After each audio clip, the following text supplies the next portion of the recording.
Assalamualaikum warahmatullahi wabarakatuh.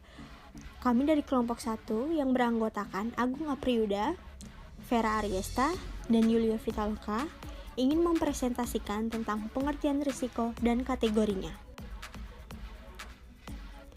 Pengertian risiko.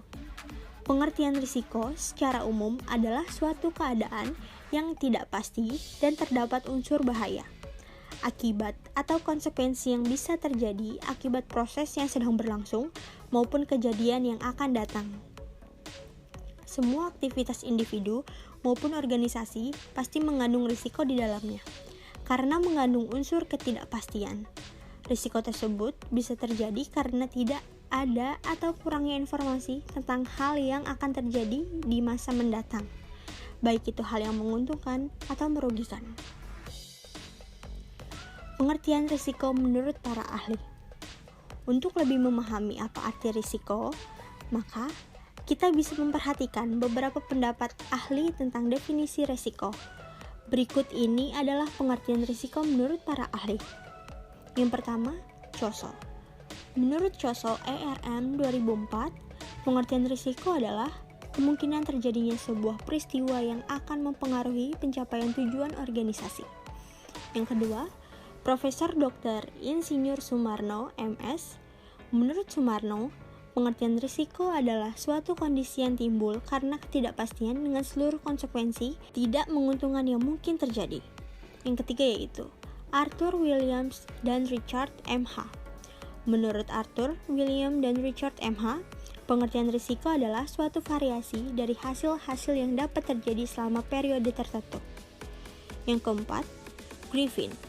Menurut Griffin, pengertian risiko adalah ketidakpastian tentang peristiwa masa depan atas hasil yang diinginkan atau tidak diinginkan. Jenis risiko menurut Jorion. Menurut Jorion, ada 3 jenis risiko dalam suatu perusahaan. Yang pertama, risiko bisnis. Risiko bisnis adalah risiko yang dihadapi perusahaan terhadap kualitas dan keunggulan produk mereka yang beredar di pasar. Munculnya inovasi di bidang teknologi, desain produk, dan pemasaran mengakibatkan adanya ketidakpastian pada berbagai aktivitas bisnis. Yang kedua, risiko strategi. Risiko strategi merupakan risiko yang dihadapi perusahaan akibat dari adanya perubahan fundamental pada lingkungan ekonomi atau politik. Risiko ini sulit untuk diprediksi karena sangat berkaitan dengan berbagai hal makro di luar perusahaan. Contohnya kebijakan ekonomi negara, kebijakan politik, dan lain-lain. Yang ketiga, risiko keuangan. Risiko keuangan adalah risiko yang muncul karena adanya pergerakan pasar finansial yang tidak bisa diprediksi. Risiko ini berhubungan dengan kerugian yang mungkin dialami pasar finansial. Misalnya kegagalan dalam obligasi finansial, kerugian karena pergerakan tingkat suku bunga. Selain itu, jenis risiko juga dapat diklasifikasikan berdasarkan konsekuensi yang diakibatkan. Berikut ini jenis risiko berdasarkan konsekuensi yang diakibatkan. Ada risiko yang tidak bisa diterima, yaitu risiko yang harus dihilangkan atau bila memungkinkan ditransfer pada pihak lain karena tidak dapat diterima. Selanjutnya ada risiko yang tak diinginkan, yaitu risiko yang membutuhkan penanganan atau mitigasi risiko sampai pada level yang dapat diterima. Selanjutnya, risiko yang dapat diterima, yaitu risiko yang dapat diterima karena dampaknya masih dalam batas yang dapat diterima. Yang terakhir, risiko yang dapat diabaikan, yaitu risiko yang dampaknya sangat kecil sehingga dapat diabaikan. Sumber-sumber risiko. Risiko bisa dari banyak hal dan harus diketahui serta diidentifikasi sebagai dasar penanganan risiko. Menurut Godfrey, ada beberapa sumber risiko yang harus diperhatikan, yaitu politik, risiko yang berasal dari kebijakan politik, contohnya kebijaksanaan pemerintah, pendapat publik, perubahan ideologi, peraturan, dan lain-lain. Yang kedua, lingkungan. Risiko yang berasal dari lingkungan sekitar, contohnya pencemaran, perizinan, opini publik, kebijakan internal perusahaan, dampak lingkungan hidup, dan lain-lain. Yang ketiga, perencanaan, yaitu risiko yang berasal dari proses perencanaan bisnis, contohnya persyaratan perizinan, tata guna lahan, dampak sosial, dan ekonomi. Yang keempat, pemasaran, yaitu resiko yang bersumber dari proses pemasaran. Contohnya, permintaan, persaingan, kepuasan pelanggan, tren, dan lain-lain. Yang kelima, ekonomi, yaitu resiko yang bersumber dari kebijakan ekonomi. Contohnya, kebijakan keuangan, perpajakan, inflasi, suku bunga, dan kurs mata uang. Yang keenam, keuangan, yaitu resiko yang bersumber dari keuangan perusahaan. Contohnya kebangkrutan, keuntungan, asuransi. Yang ketujuh, alami, yaitu resiko yang bersumber dari alam. Contohnya kondisi tanah, cuaca, gempa, temuan situs arkeologi. Yang kedelapan, proyek, yaitu resiko yang berasal dari kegiatan proyek. Contohnya, strategi pengadaan, persyaratan untuk kerja, standar kepemimpinan, rencana kerja, dan lain-lain. Yang kesembilan, teknis, yaitu risiko dari hal-hal teknis. Contohnya kelengkapan desain, efisiensi operasional, keandalan.